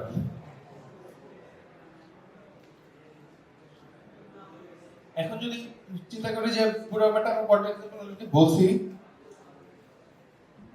এখন আমরা একটা কন্ট্রোলার নিয়ে কথা বলি, কারণ কন্ট্রোলার নিয়ে কথা বলা জরুরি, কারণ কুবারনেটিস অপারেটরটা আসলে বেসিক্যালি কালেকশন অফ কন্ট্রোলার, অনেকগুলা কন্ট্রোলার নিয়ে হচ্ছে একটা কুবারনেটিস অপারেটর। তো কন্ট্রোল একটু আগে যেন আমরা বলতেছিলাম কুবারনেটিস ক্লায়েন্ট সাইড গাইডলাইনটা ফলো করে, যেমন আমরা টিপিক্যাল ব্যাকএন্ড সার্ভিসে যেটা দেখি, আমরা হচ্ছে ব্যাকএন্ড সার্ভারকে বলে দিই যে একটা অর্ডার প্লেস করো ক্লায়েন্ট হিসেবে, তারপর হচ্ছে আমাদের আর কোনো কাজ থাকে না। ব্যাকএন্ড সার্ভার আরো 10টা সার্ভিসের সাথে কথা বলে, তার থেকে রেসপন্স নিয়ে আসে, ভ্যালিডেট করে, অনেক কিছু করে তারপর সেই কাজটা শেষ করে। কুবারনেটিসের ক্ষেত্রে রোলসটা হচ্ছে ক্লায়েন্ট সাইড গাইডলাইন হচ্ছে এপিআই সার্ভারটা জাস্ট হচ্ছে ভ্যালিডেট করে যে ডেটাটা ভ্যালিড কিনা, স্টোর করে, ডিলিট করে, সিম্পল রুট করে। বাকি যে কম্পোনেন্ট গুলো আছে তারা হচ্ছে এই যে এপিআই সার্ভারের ডেটা স্টোরে কিছু স্টোর হইলো, আপডেট হইলো, চেঞ্জ হইলো, সেগুলোর বেসিসে রিঅ্যাক্ট করে। সো এটার কারণে কুবারনেটিস অনেক এক্সপেন্সিভ। মানে নতুন একটা ক্লায়েন্ট প্রোগ্রাম আমরা যদি বানাই, সেটা যদি ওই কুবারনেটিসের এপিআই সার্ভারের সাথে কথা বলতে পারে, আমরা কুবারনেটিসের নতুন এক্সটেনশন, নতুন ফাংশনালিটি অ্যাড করতে পারি। তো কুবারনেটিসের কন্ট্রোলার গুলো কিভাবে কাজ করে, যেটা আগে বলতেছিলাম, একটা কন্ট্রোলার ম্যানেজার কয়েকটা কন্ট্রোলার রান করতে পারে, সেই কন্ট্রোলার গুলোর লাইফ সাইকেল ম্যানেজ করতে পারে। তো এটা কিভাবে করে, প্রত্যেকটা কন্ট্রোলার কিছু নির্দিষ্ট রিসোর্সেস হচ্ছে হ্যান্ডেল করে। কথার কথা যেমন আমরা বলি ডেপ্লয়মেন্ট হ্যান্ডেল করা হচ্ছে ডেপ্লয়মেন্ট কন্ট্রোলার। কিভাবে করে, কুবারনেটিসের এপিআই সার্ভারের একটা ফাংশনালিটি আছে, সেটা হচ্ছে টিপিক্যাল গেট টু এসব রিকোয়েস্টের বাইরে একটা ওয়াচ রিকোয়েস্ট আছে। ওয়াচ রিকোয়েস্টটা হচ্ছে HTTP 2 তে হইলে HTTP স্ট্রিমিং 2 স্ট্রিমিং হয়, আর HTTP 1 এ হইলে জাস্ট লং কলিং এর মতো একটা কানেকশনের উপরে অনেকগুলা চেঞ্জ ইভেন্ট হচ্ছে সেন্ড করতে পারে। সো কথার কথা, আমি ডেপ্লয়মেন্ট কন্ট্রোলার কিভাবে কাজ করে চিন্তা করি, সেটা হচ্ছে ডেপ্লয়মেন্ট কন্ট্রোলারটা হচ্ছে ডেপ্লয়মেন্ট রিসোর্সগুলো এপিআই সার্ভারের কাছে ওয়াচ করে। তো যখনই কোনো নতুন ডেপ্লয়মেন্ট ক্রিয়েট হবে বা কোনো একটা এক্সিস্টিং ডেপ্লয়মেন্ট আপডেট হবে, ডেপ্লয়মেন্ট কন্ট্রোলারটা হচ্ছে সেই ইভেন্টগুলো পাইতে থাকে। তো এরপরে ডেপ্লয়মেন্ট কন্ট্রোলারের যে কাজটা, সে হচ্ছে এখন দেখবে যে তার এই যে চেঞ্জটা হইলো, এই চেঞ্জ হওয়াতে তার আইডিয়াল যে স্টেটটা থাকার কথা ছিল, কথার কথা একটা ডেপ্লয়মেন্ট ক্রিয়েট করা হয়েছিল দুইটা পড থাকবে, দুইটা রেপ্লিকেট। এখন সে দেখবে যে এখন দুইটা পড কি আসলে রানিং আছে কিনা এই ডেপ্লয়মেন্টের জন্য। তো সেইটা দেখে সে কন্ট্রোলারের ভাষা যেটা বলে, সে হচ্ছে রিকনসাইল করবে, মানে রিয়েল ওয়ার্ল্ড স্টেটটাকে সে হচ্ছে আইডিয়াল স্টেটের সাথে রিকনসাইল করবে এবং চেষ্টা করবে যে দুইটা পড ক্রিয়েট করে।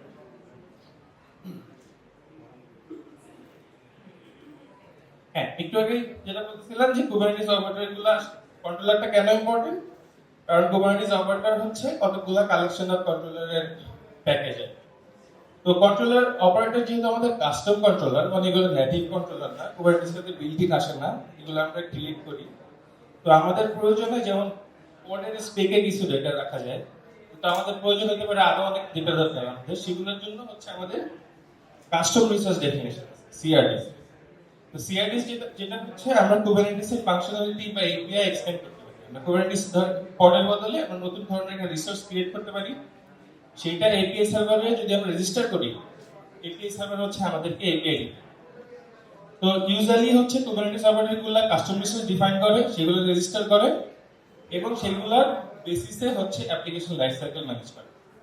যেমন আমি যদি কমন অপারেটরের এক্সাম্পল দিই, আর্গো সিডি একটা অপারেটর, অ্যাটলাস হচ্ছে একটা অপারেটর যেটা MongoDB ডিপ্লয়মেন্টের জন্য, এরকম আরো অনেক অনেক অনেক অপারেটর আছে। আচ্ছা, অপারেটর কেন বিল করে?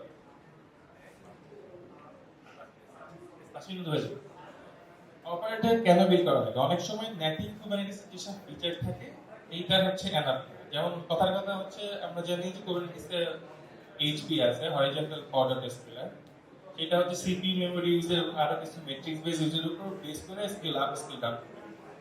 কিন্তু কথার কথা আমাদের দরকার হচ্ছে আমাদের এক্সট্রিম লোড হয় কিছু কিছু ইভেন্টের সময়, আমাদের হচ্ছে time base schedule base scaling দরকার।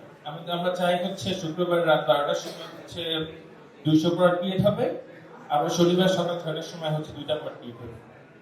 এরকম কিছু কুবারনেটিসের নেটিভ অনেক কিছু দিয়ে করা যায় না, তখনই হচ্ছে অপারেটরগুলো লাগে। বা যেমন ধরেন হচ্ছে একটা আপনি ডাটাবেস PostgreSQL ডাটাবেস রান করবেন প্রোডাকশনে, আপনি কন্টিনিউটা রান করলেন, ডেটাবেস চলতেছে, বাট সেটা হচ্ছে ব্যাকআপ ফেল ওভার এইসব কিছু হচ্ছে ওই কন্টেনার দিয়ে হবে না, ডিপ্লয়মেন্ট দিয়ে হবে না। তো সেটার জন্যই অনেক সময় কোম্পানিগুলো বা আমাদের অপারেটর লেখা লাগে।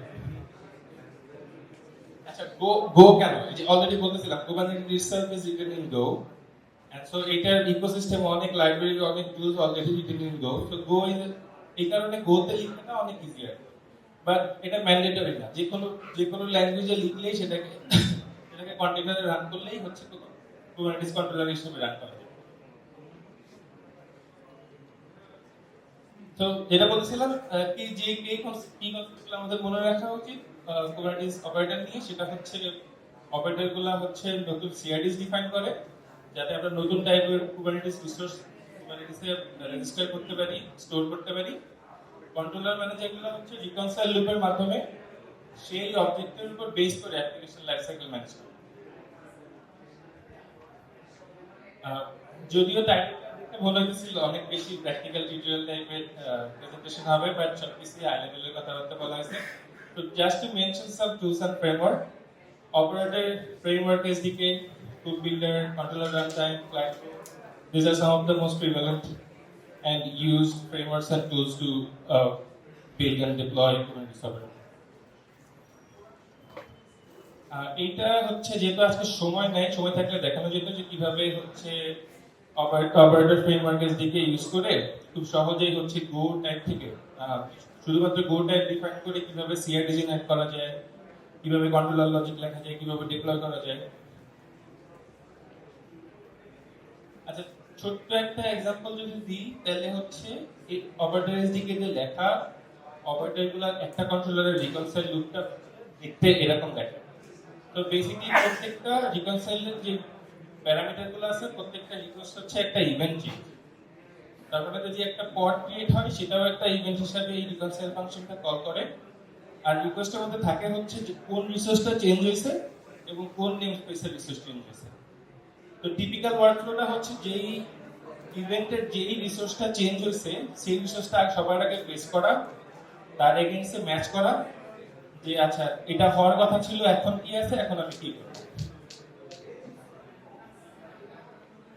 হ্যাঁ, কিছু বেস্ট প্র্যাকটিস হচ্ছে প্রথম দিকে যারা অপারেটর লেখা শুরু করে যেটা হয় যে প্রত্যেকটা টিম বা ডিপার্টমেন্ট যেটা করে একটা অপারেটর দিয়ে মোটামুটি অনেকগুলো 10-15টা কন্ট্রোলার লিখে ফেলে এবং সব ধরনের কাজ ওই অপারেটর দিয়ে করা শুরু করে।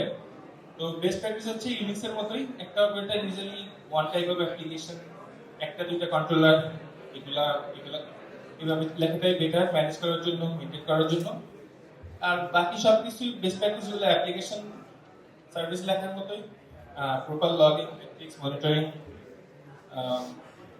বাকি যেটা আমি একটা কথা বলি পার্সোনাল এক্সপিরিয়েন্স থেকে, এই ধরনের কমপ্লিকেটেড সফটওয়্যার ডেভেলপমেন্টের ক্ষেত্রে ইউনিট টেস্টের উপর জোর দেওয়া বেশি জরুরি। ইউনিট টেস্ট অনেক সময় এমন ধরনের অদ্ভুত আচরণ করে যেটা ডিবাগ করার অনেকদিন পরে টের পাওয়া যায় যে আসলে সমস্যাটা আমার করি না, সমস্যাটা আপনি ডিবাগ করতে পারেন। আচ্ছা, এইটাই ছিল আজকের মতো আমার প্রেজেন্টেশন। Thank you.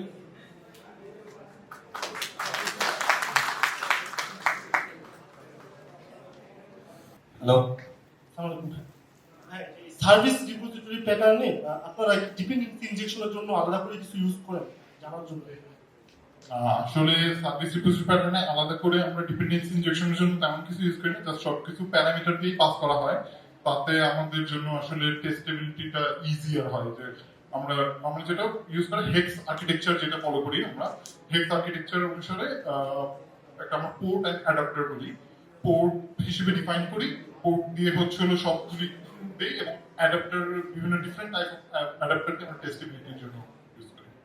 আরেকটা কোশ্চেন হচ্ছে যে মানে গোলাইন কমিউনিটি দেখলাম যে অনেকগুলো প্যাটার্ন আছে, সার্ভিস রিপোজিটরি প্যাটার্ন, আবার অনেকে ইউজ কেস লেয়ার একটা ইউজ করে। তো মানে আমি যখন শুরু করতেছিলাম আমার কাছে বেশ কনফিউজিং লাগতেছিল আর কি, যে আসলে কোনটা বেস্ট প্র্যাকটিস বা কোনটা ইউজ করা উচিত আর কি।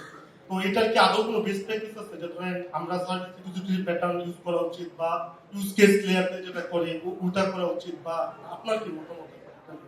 আসলে সবগুলি ডিজাইন বা প্যাটার্ন এক একটা ইউজ কেসের জন্য তৈরি করা হয়েছে, যে যে ধরনের প্রয়োজন। আমরা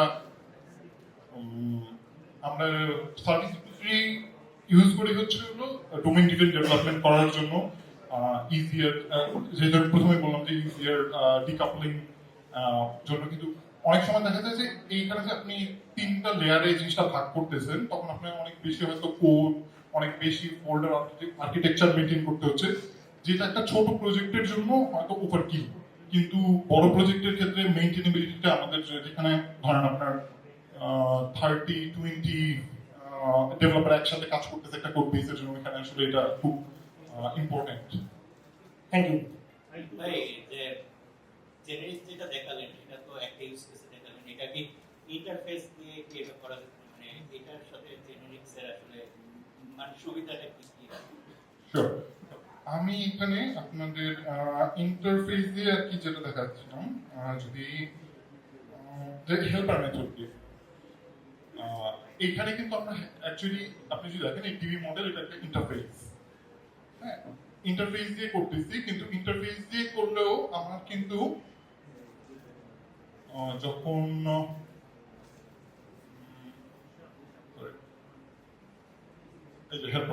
এখানে কিন্তু আমাকে অ্যাটলিস্ট এই ফাংশনগুলিকে আমাকে আবার লিখতে হচ্ছে, এই যে অ্যাড ফাংশনগুলি লিখতে হচ্ছে, লিখে আমাকে এখানে এই হেল্পার মেথডগুলিকে যেগুলি ইন্টারফেস দিয়ে ডিফাইন করা ওটাকে কল করতে হচ্ছে।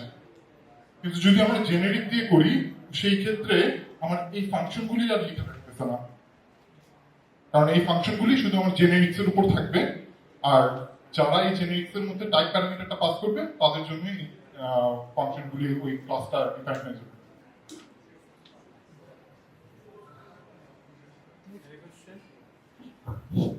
আমার একটা কোশ্চেন হচ্ছে যে আমরা এই রিপোজিটরির জন্য বেস কোনো রিপোজিটরি কেন বানাইলাম না, কিন্তু মডেলের জন্য দেখলাম আবার বেস মডেল বানাইছে, হোয়াই হেল্পার কেন ইউজ করলাম? আচ্ছা, গুড কোয়েশ্চন। তো এইটার কারণ হচ্ছে হলো আপনি যখন রিপোজিটরিতে আপনি রিটার্ন করেন, তখন আপনি রিপোজিটরি কিন্তু আপনাকে একটা কনক্রিট টাইপ রিটার্ন করা লাগতেছে। যদি আপনি দেখেন এই ফাংশনগুলিতে আপনি এখানে মডেল ডট ইউজার আপনি অ্যাকচুয়ালি রিটার্ন করতেছেন। এখানে কিন্তু আপনি কোনো বেস মডেল রিটার্ন করলে কিন্তু আপনি বেস মডেলে ধরেন আপনার শুধু আছে আইডিটা, অন্যান্য ফিল্ড যেমন নেম বা প্রাইস বা ইমেল, এই ফিল্ডগুলি কিন্তু এখানে নাই। তো ওইটা আপনি এখান থেকে পাবেন না, যেটা হচ্ছে হলো আপনার রিপোজিটরিতে আপনাকে একটা কনক্রিট টাইপ রিটার্ন করা লাগতেছে। Thank you. শাহিন, শাহিন আছে। সাইরাজ ভাইয়ের কাছে আমার সফটওয়্যার ইঞ্জিনিয়ারিং হাতে করি, আগেও কোশ্চেন করছি, সারা জীবনে কোশ্চেন করবো। সেটা হচ্ছে জেনারিক্স এর অনেক বেশি জেনারিক্স ইউজ করার কারণে কোডের কমপ্লেক্সিটি বা কোনো পারফরম্যান্স ইমপ্যাক্ট দেখেন কিনা? না, আসলে জেনারিক্সটা হচ্ছে হলো কম্পাইল টাইমে এটা গো হ্যান্ডেল করে, সুতরাং এটা রান টাইমে এটার কোনো এফেক্ট নাই। কারণ অ্যাজ ইফ কোন একটা জেনারিক্স দিয়ে যখন তুমি একটা কোড লিখবা, এবং ওইটার দুই ক্ষেত্রে হচ্ছে দুইটা টাইপের জন্য এই জেনারিক্সটা তুমি, যেমন আমি এখানে ইউজ মডেল ইউজার এবং মডেল প্রোডাক্টের জন্য ইউজ করছি। তো সে করে কি, যে যখন কম্পাইল করে সে অ্যাকচুয়ালি দুইটা ডিফারেন্ট ক্লাস ডিফাইন করে, অ্যাজ ইফ যে তুমি দুইটা ক্লাস নিজের হাতে লিখছো, ওইভাবে সে এটাকে কম্পাইল করে দুইটা ডিফারেন্ট কোড জেনারেট করে। তো ওই ক্ষেত্রে আসলে কোনো পারফরমেন্সের কোনো ওভারহিট নেই। আর কোড কমপ্লেক্সিটি হতে পারে কিনা ওভার টাইম অনেক বেশি জেনারিক্স ইউজ করার কারণে? মানে কোড কমপ্লেক্সিটি মানে ডিজাইনটা অনেক বেশি ব্লোটেড হতে পারে কিনা ওভার টাইম যদি অনেক বেশি জেনারিক্স ইউজ করা হয়? ওভার দ্য টাইম যদি বেশি জেনারিক্স ইউজ করা হয়, হ্যাঁ এটা কমপ্লেক্সিটি হতে পারে। কারণ হচ্ছে হলো আমি যদি বলি যে যেমন কোড ক্লাসে যদি আমি যাই,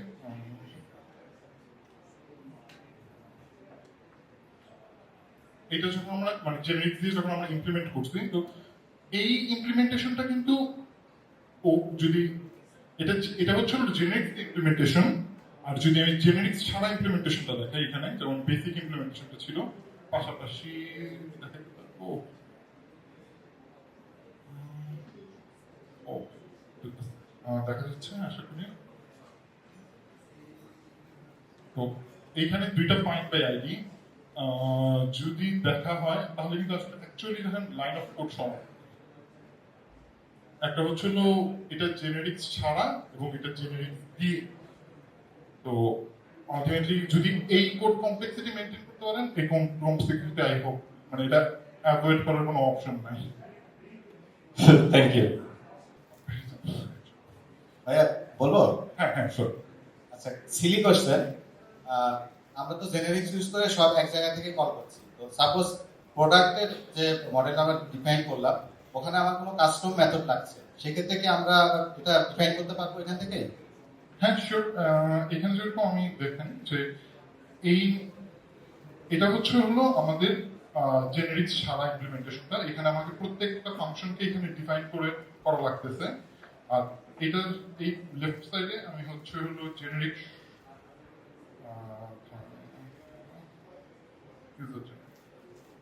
এখানে আমার কিন্তু প্রত্যেকটা ইমপ্লিমেন্ট করা লাগতেছে না। এখানে শুধু আমাকে একটা যেটা আমাকে এক্সট্রা এইটা আমাকে শুধু এখানে ইমপ্লিমেন্ট করলেই হবে to satisfy the interface, to satisfy the user repository interface. বুঝতে পারছি ভাইয়া। তার মানে আমার কাস্টম কোনো কিছু লাগলে সেটা আমি ডিফাইন করতে পারবো, বাট জেনারিক পার্শিয়ালি আমাকে কোড রিপিটেশন রিমুভ করে দিচ্ছে। যেমন এখানে যদি আমি দেখেন 1 2 3 4 5 5টা এপিআই আছে এই রিপোজিটরিটার। 5টা এপিআই এর মধ্যে 4টাই আসলে যেটা ক্রাডের 4টা হচ্ছে জেনারিক দিয়ে আমাদের ইমপ্লিমেন্টেশন হয়ে যাচ্ছে, এবং এই একটা এক্সট্রা ফাইন্ড বাই ইমেল এটা হচ্ছে আমাকে এখানে ইমপ্লিমেন্ট করতে হচ্ছে। বুঝতে পারছি ভাইয়া, থ্যাংক ইউ।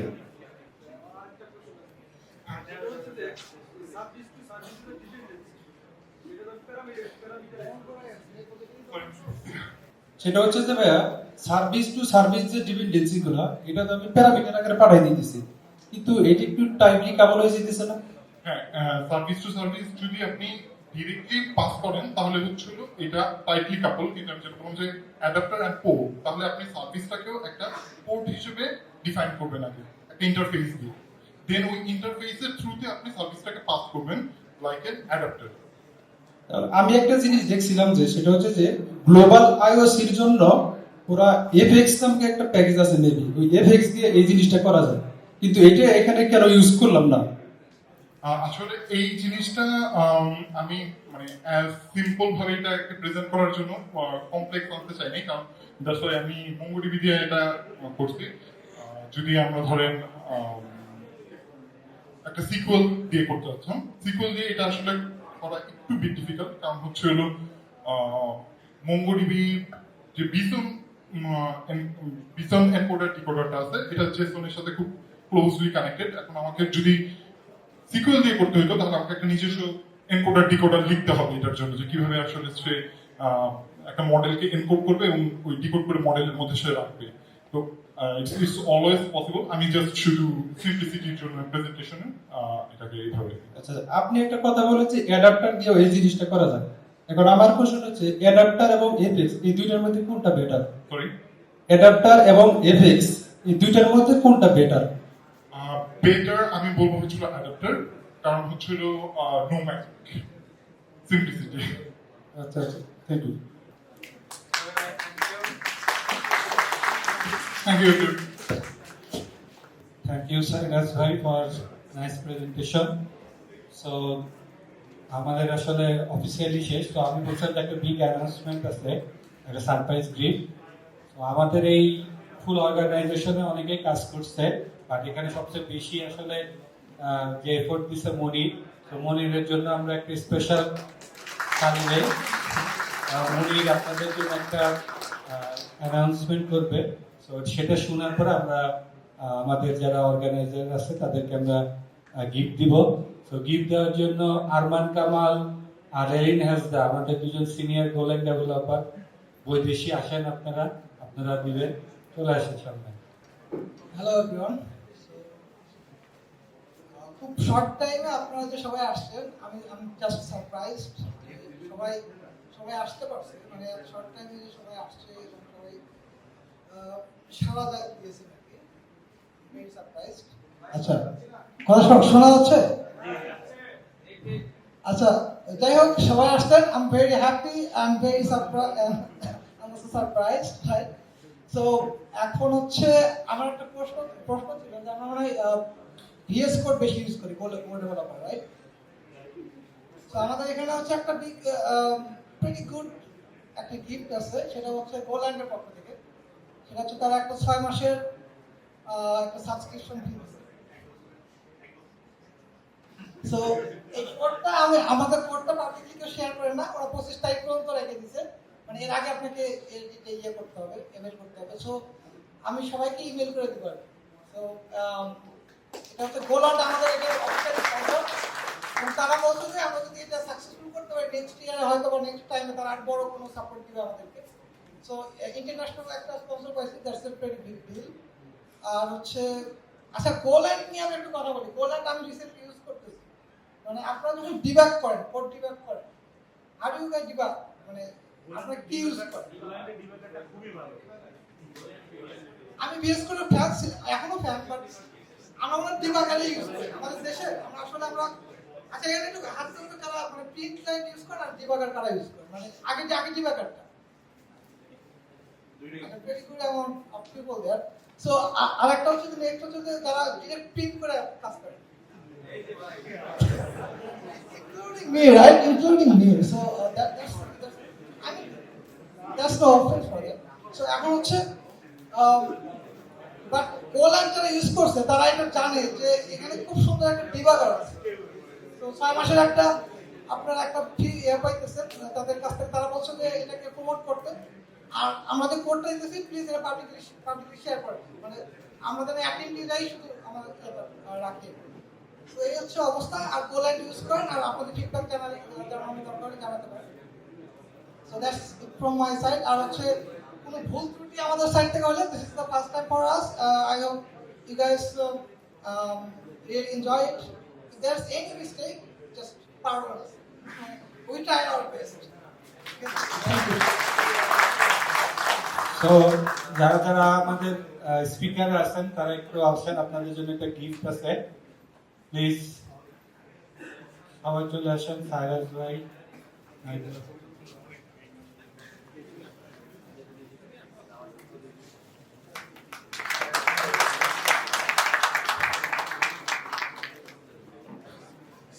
শাহিন মাহমুদ,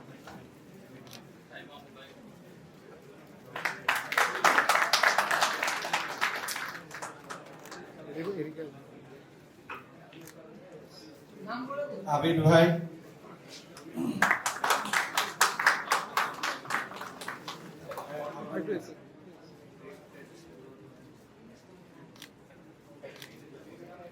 উমরান জামিল ভাই,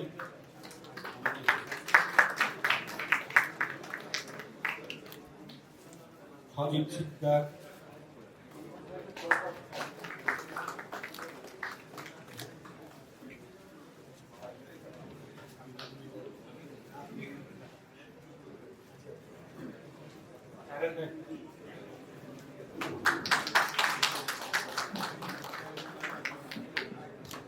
এবং মাহমুদ ভাই। আচ্ছা, সাইরাস ভাইয়ের গিফটটা আসলে উল্টা হওয়া দরকার ছিল। আমি স্পেসিফিক্যালি সাইরাস ভাইয়ের কাছ থেকে গোলিং এর দিকে আসা, গোলিং শেখা।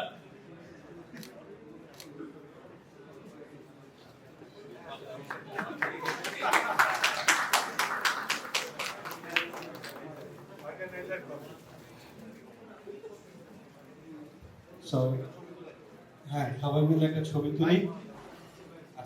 কিছু বলবো নাকি?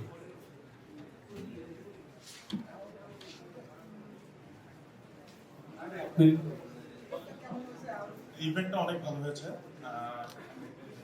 This is the second time আসলে আমি কবিতা বাংলাদেশে অ্যাটেন্ড করলাম। ফার্স্ট টাইম আমি স্পিকার ছিলাম, এবারও স্পিকার হওয়ার কথা ছিল, বাট সুযোগ হয়নি, সময়ের অভাব। অনেক ভালো।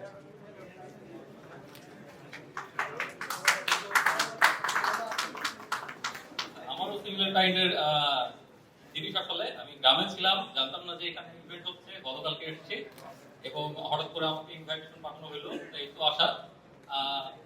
অর্গানাইজারদেরকে ধন্যবাদ, যে সুন্দর একটা ইভেন্ট অর্গানাইজ করেছেন এবং আশা করি সামনে আরো সুন্দর করে হবে এবং আরো অনেক অডিয়েন্স পাবো আমরা।